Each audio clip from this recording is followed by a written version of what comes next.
Hey guys, Geocache Spoilers here again. You're looking at another one of mine, which I've managed to find a sneaky little place for in the base of this tree.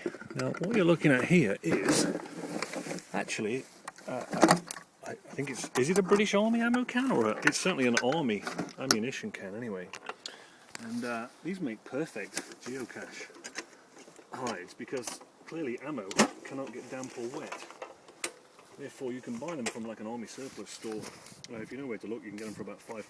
If you don't know where to look, they're a little bit more on eBay. This one, I won't tell you the name of it because that will give it away, but we're collecting pennies, British pennies, and there's one been minted every single year from 1971 through to current year, obviously, and we've started one off there with a penny for 2010. And I'm hoping everyone who comes here might have a penny in their pocket and drop it off and see if we can collect the whole set. Why? I don't know why, that's a good question. Just to make the cache something a little bit different. You've got the usual assortment of rubbish in there, and yeah, we'll see how this one does. What do you think, guys?